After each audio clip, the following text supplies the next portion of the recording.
All right, what's going on, guys? Today we're gonna have a tier list of the best places to have sex.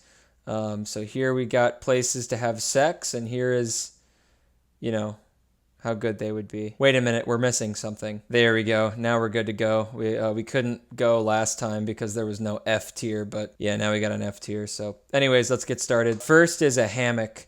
I think a hammock is nice and relaxing, especially on a warm summer day. But I just feel like it's not very sturdy, especially if you're into like rough sex or you're like, rolling around and like pulling hair and shit like that. I just feel like if that was the case, it probably wouldn't be a very good one. If you're like a rough sex maker, you're gonna have a really tough fucking time balancing on this thing. Having sex on this thing, like, you can really only do if you're like fucking acrobats, okay? So, although I don't mind a hammock, I feel like sexing on it probably, I don't know, it wouldn't be great. So, I'll give it a D just cuz I kind of like hammocks, but, oh well. Next is on the kitchen.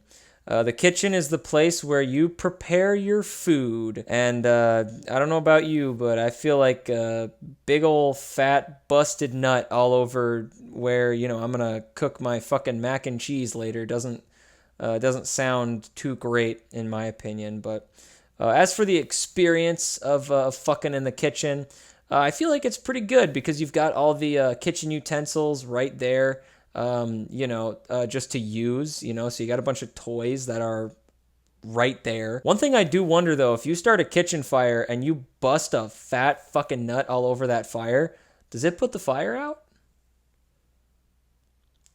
See, next one is just in the bed. I think this one is it's pretty basic. I think this is where most of the says happens. You're wrapped up in a warm blanket, slamming ham, clapping cheeks, squirting your baby gravy all over the place. So I think this is like one of the ultimate spots, I would have to say. If it's your bed though, unfortunately you're gonna have to most likely clean the sheets afterwards. But yeah, I'd have to say the bed is a really good one. The bed's an S tier for sure. Next is in the shower. And I really wonder actually how couples like take showers together. It doesn't fucking make sense because all it is one person standing under the shower and hogging all the hot water and one person standing there just naked and cold. To me, sex in the shower doesn't matter. For me, it's like, move, bitch. I'm getting my steaming hot water so I can boil myself in that fucking thing. So, yeah, I feel like the shower would just kind of be inconvenient. Plus, it's really easy to slip. Yeah, that's kind of a hazard there. So, shower is probably not a good one. That one's one of the worst ones. I'd say probably an F. Going out camping, putting your Boy Scout or Girl Scout badges to the test here. I think this one's fine. It's similar to like, fucking in the bed. You have your privacy, of course, because you're out in the middle of nowhere. But I think the bad thing is like if any forest animals, any forest friends decide to come in and join you. Like what happens if you leave the door open and like a little raccoon, a little rascal comes in and wants to join in on the fun. Like that's just a little awkward. And especially if you're going like Bigfoot hunting or something like that, and Bigfoot decides to step in and show off his massive 12-inch cock. Camping's pretty good though. I'll give it a B. Next is going to be on a plane. If you were to slam some ham on a plane, a lot of people would get confused as to why you're clapping before the plane lands. But either way, I think this one is fine. Well, no, not really. You're crammed in there with a bunch of other people. Probably not great unless you have your own like closed off area. If you have your own closed off area on a plane, I think it's fine. Unless there's like turbulence. If there's turbulence or some shit, like actually fuck that. If there's turbulence, you could be having some fucking zero gravity sex. That'd be fucking cool. Plane is getting an A for that one. That's fucking cool. Next is on the stairs. How the fuck do you fuck on the stairs? Are you like, is this like rough sex and you're like fucking rolling around and you roll down the stairs or some shit? Like, how the fuck do you have sex on the stairs? How the fuck do you even fuck on the stairs? I'm confused by this one. That gets an F. Fuck that. In the car, I feel like it's a little too cramped. It just needs a little more space. Now, if you're gonna fold down the seats in the back of a car and, you got a bunch of space to kind of lay out there, I feel like then it's not so bad. I feel like then it's like, fucking on the bed, but I feel like fucking in the driver's seat or, something like that is just going to be way too, cramped. I'm not a big fan of fucking in the car. It's not terrible. There's worse options, like the fucking stairs, but it's not terrible. So I'll give it a C. It's not bad. Fucking in the elevator. Now, fucking in the elevator gives you kind of like this adrenaline rush a little bit because the elevator's only closed for so long. So it's almost like a speed run to nut. So guys who come quick, I'd say the elevator's probably a good one for you. Like you're going to have to get that busted nut out real quick. All right. You don't know when the elevator door is going to open. You don't know who's going to be on the other side of the elevator. It's a risky one, but if you're into it, I guess it's not too bad. So I'll give it a C. Next is in a hotel. Every fucking time I go to a hotel, I just try to ignore the thought of how many people have had sex in the bed that I'm sleeping in. I never want to bring a black light to a hotel. Yeah, I think a hotel is like the bed, except you don't have to clean the sheets afterwards. I would hate to be one of the housekeeping people at a hotel because they probably clean up a lot of semen or squirt or whatever bodily fluids you let out during sex. Poop, maybe. I don't know. Maybe you're a sex pooper or something like that. Motels gets an S. That's a pretty good one. Next is in the pool. Now, the one question I kind of have about fucking in the pool is like, does your sperm like swim away? Because I know like sperm are like, they're like little tadpoles.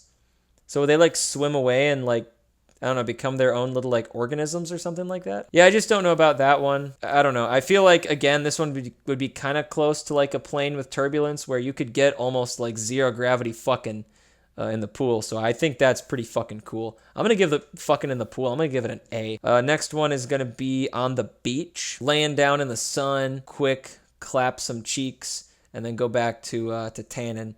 I think that'd be nice if there was like a breeze to cool you down. But, I think if you just, you're fucking on like 100-degree sunny day, in the middle of fucking Florida, you're going to be sweaty as fuck by the time, you're done sexing. So, I think there's a time and a place for it, I think, for sure. Yeah, I think just because of the heat, I might have to give the beach a B instead of an A. I think it's a good spot, but just, if it's not super hot, it's a really good spot. But if it's like super hot, then fuck that. On the couch. This one's like the bed. I mean, that's all I have to say about it. It's like the bed. All right, next is the bathroom.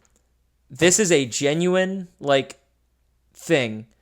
Why the fuck do people sex in the bathroom? This one I've actually never fucking known. Like, yes, you know what a real fucking romantic place would be? Would be in a fucking bathroom stall. Would be where the person next to us is taking the fattest shit of their fucking life and it smells like 2 dead carcasses. Yeah, let's go there and fuck. Like, what happens if you go into a stall and you're like you're halfway into fucking sexing and the guy next to you is fighting for his life, pushing a fucking baby out his ass because that's how big his fucking shit is. Like, what do you find a different spot or do you like power through the smell? Like, what the fuck? What if you go in and like there's a fat fucking shit already in the toilet for someone who forgot to flush? What if there's piss all over the place? What the fuck do you do? Like, I'm genuinely fucking curious. How does anyone think that fucking in the bathroom's a good idea? I don't know why it's like ever a thing or why it's even fucking here. Overall, just not a great experience. I'll give it an F. Next is the bathtub. Now, this one is like, well, it's like the shower and it's like the pool, because I feel like, if you're fucking in the bathtub, if it's like a deep enough bathtub and shit, like, it's nice and warm. You're fucking in there. Zero gravity fucking.